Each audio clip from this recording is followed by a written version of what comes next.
श्री कृष्ण कहते हैं कि खुश रहना है तो जिंदगी के फैसले अपने परिस्थिति को देख कर ले। दुनिया को देखकर जो फैसले लेते हैं वो दुखी ही रहते हैं। जिंदगी में हैरानी भी होती है और बहुत परेशानी भी होती है। सब कुछ अच्छा होता है जब ऊपर वाले की मेहरबानी होती है।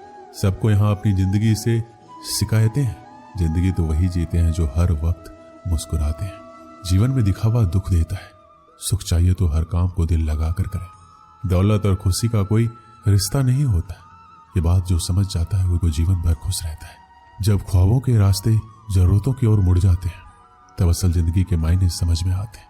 बातें अच्छी हर कोई कर लेता है, परंतु अपने जीवन में अच्छे कार्य बहुत कम लोग करते हैं। जिंदगी का सबसे बेहतरीन हिस्सा वो होता है जिसे निस्वार्थ जिया गया हो। रुलाती है, हंसाती है, गिराती है, उठाती है, कभी दूर कभी पास, अपनों के लाती है। ये जिंदगी हमें कितना कुछ सिखाती है। इस दुनिया में हर इंसान उस चीज के लिए रोता है जो उसके पास नहीं है। जब वो चीज उसके पास होती है तो उसका वो कद्र नहीं करता है।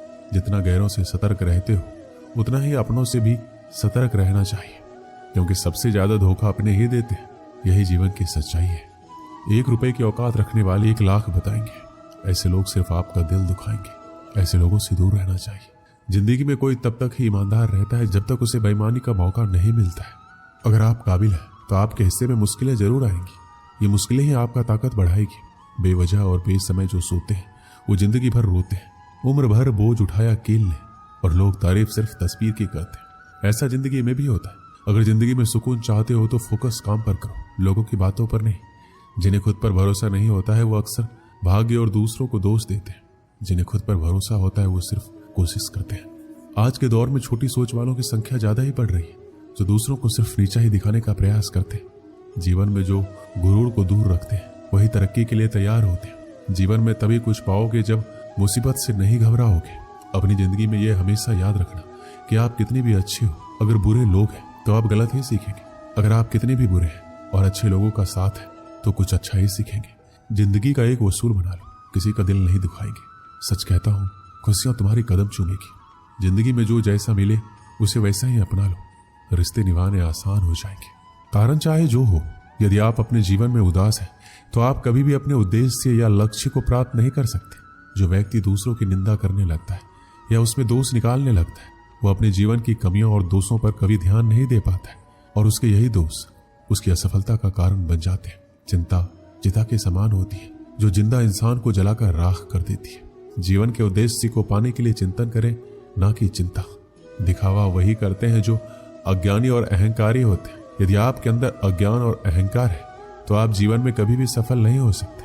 तनाव में रहने से व्यक्ति अस्वस्थ हो जाता है और वह किसी कार्य को अच्छी तरह से नहीं कर पाता। जो लोग जीवन के उद्देश्य को जानते हैं वो लोग दूसरों को बताते नहीं हैं, और जो नहीं जानते वो दूसरों को बताते हैं। आपके जीवन का उद्देश्य क्या है? इस प्रश्न का उत्तर केवल आप स्वयं दे सकते हैं। और जिस दिन से आप इस प्रश्न का उत्तर ढूंढना शुरू कर दिया, समझ लीजिए आपने जीवन शुरू कर दिया। यदि आपने रामायण पढ़ा होगा तो आपको ज्ञात होगा कि भगवान राम एक राजा के पुत्र थे और उन्हें ईश्वर का अवतार माना जाता है। इसके बावजूद उनके जीवन में सुख और दुख दोनों था। यदि प्रभु श्री राम के जीवन में दुख ना होता तो वो मर्यादा पुरुषोत्तम श्री राम ना कहलाते। एक बात हमेशा याद रखें, इस पृथ्वी पर जो भी व्यक्ति आया है हर एक का जीवन सुख और दुख से भरा पड़ा है। श्री कृष्ण कहते हैं, जो बीत गया उसे आप नहीं बदल सकते और जो आने वाला है उसे आप जानते नहीं। इसलिए भूतकाल और भविष्य काल की चिंता छोड़ दें। आप आज जो कर्म करेंगे उसी का परिणाम आपको भविष्य में मिलेगा। आज में जीना सीखो और अपने समय का अधिकतम समय लक्ष्य के प्रति समर्पित करो। दूसरों में कमियां ढूंढना हमारी सबसे बुरी आदत है। इस आदत को छोड़ दें और खुद में कमियां ढूंढें और उनमें सुधार करें। खुद में किया गया सुधार आपके जीवन को पूरी तरह बदल देगा। आपकी क्षमता दिन दूनी और रात चौगुनी बढ़ेगी। जीवन में संकल्प लेना सीखें। उदाहरण के लिए, अगर आपने सोचा है कि आज हमें ये कार्य करना है तो उस कार्य को निश्चित ही करें। अगर आपने सोचा है कि 2-4 घंटे पढ़ना है तो जरूर पढ़ें। भले ही मन पढ़ाई में ना लगे, पर एक अच्छा आदत बनेगा जिससे आपको सफलता की एक सीढ़ी चढ़ने में आपको मदद मिलेगी। त्याग करना सीखें। कई बार क्षणिक सुख के लिए हम अपनी कीमती वक्त बर्बाद करते हैं। उदाहरण के लिए, बुरी आदत है दोस्तों से ज्यादा समय तक फिजूल की बातें करना, ज्यादा देर तक टीवी या फिल्म देखना। कई बार जब हम पढ़ाई करते हैं तो ऐसे दोस्तों के साथ रहते हैं जो पढ़ाई में बाधा बनते हैं, उन्हें छोड़ नहीं पाते। जरूरतमंद की हमेशा मदद करें। उतनी मदद जरूर करें जितना आप कर सकते हैं। इस आदत की वजह से मन में सकारात्मक विचार आते हैं और हृदय प्रसन्न रहता है। इससे जीवन में आनंद और खुशी भर जाते हैं। खुश होकर जो भी कार्य करेंगे वो बेहतरीन होगा। जब आप फेल होते हैं तो आपका पूरा 1 साल बर्बाद हो जाता है, और जब आप अपने जीवन में असफल होते हैं तो आपका पूरा जीवन बर्बाद हो जाता है। इसलिए समय का सही सदुपयोग करें। श्री कृष्ण कहते हैं, अपने कार्य को ईमानदारी पूर्वक करें, खुद से झूठ ना बोले, जो आप नहीं कर सकते उसे छोड़ दें, जो कर सकते हैं उसे बेहतरीन तरीके से करें। यही बात आपको सफल बनाएगी। समाज परिवार के डर से निर्णय ना लें। जब सफल होंगे तो सब आपकी तारीफ करेंगे। समस्या का समाधान ढूंढे, बहाना नहीं, क्योंकि असफल लोग ही सबसे अधिक बहाना ढूंढते और सफल लोग समाधान ढूंढते। अगर इस दुनिया में कोई भी काम जो आप दिल से करना चाहते हो, तो उस काम को इस दुनिया में एक भी ऐसा इंसान है जो कर रहा है, तो आप भी खेल खेल में उस काम को कर सकते हो। गिरते रहो, भटकते रहो, सीखते रहो, लेकिन कभी हार मत मानो। जब लोग आपके नकल करने लगे तो समझ लेना जिंदगी में सफल हो रहे हो। कमाओ, कमाते रहो और तब तक कमाओ जब तक महंगी चीज सस्ती ना लगने लगे। एक कक्षा में अध्यापक छात्रों को पढ़ा रहे थे, तभी कक्षा के 2 छात्र आपस में झगड़ने लगे। उनका झगड़ा देखकर अध्यापक ने पूछा, क्या बात है, तुम दोनों ऐसे झगड़े क्यों कर रहे हो? एक छात्र बोला, सर ये मेरी बात नहीं सुन रहा है, बस अपनी बात पर अड़ा हुआ है।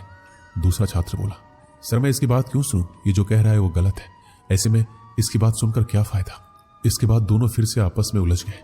दोनों की सुलह कराने अध्यापक ने उन्हें अपने पास बुलाया। दोनों छात्र अध्यापक की डेस्क के पास जाकर खड़े हो गए, एक डेस्क की ओर और दूसरा डेस्क की दूसरी ओर। अध्यापक ने डेस्क की दराज से गेंद निकाली और उसे डेस्क के बीचों बीच रख दिया। उसके बाद वो दोनों छात्रों से बोले, इस गेंद को देखकर बताओ ये किस रंग की है। पहला छात्र बोला, ये सफेद रंग की गेंद है सर। दूसरा छात्र बोला, नहीं सर ये तो काली है। दोनों के उत्तर एक दूसरे से भिन्न थे, लेकिन दोनों अपनी बात पर अड़िग थे। दोनों में फिर तू मैं होने लगी। अध्यापक ने दोनों को शांत कर अपने स्थान बदलने को कहा। दोनों ने अपने स्थान बदल लिए। अध्यापक ने फिर वही प्रश्न दोहराया, यह बताओ कि गेंद का रंग कौन सा है। इस बार दोनों के जवाब एक दूसरे से भिन्न थे। अब पहले छात्र ने कहा, सर गेंद काली है, और दूसरे ने कहा, सर गेंद सफेद है। लेकिन अब की बार वो अपने खुद के जवाब से हैरान भी थे। दोनों अध्यापक को समझाते हुए बोले, यह गेंद 2 रंग की बनी हुई है, एक तरफ से देखने पर सफेद दिखती है, दूसरी तरफ से देखने पर काले। तुम दोनों के जवाब सही है, फर्क बस तुम्हारे देखने में। जिस जगह से तुम इस गेंद को देख रहे हो वहां से तुम्हें ये वैसे रंग का दिखाई दे रहा है। जीवन भी वैसा ही है। जीवन में किसी भी चीज, किसी भी परिस्थिति या समस्या को देखने का नजरिया भिन्न हो सकता है। ये जरूरी नहीं कि जिसका मत आपसे भिन्न है वो गलत है, ये बस नजरिए का फर्क है। ऐसे में हमें विवाद में पढ़ने के स्थान पर दूसरे के नजरिए को समझने का प्रयास करना चाहिए।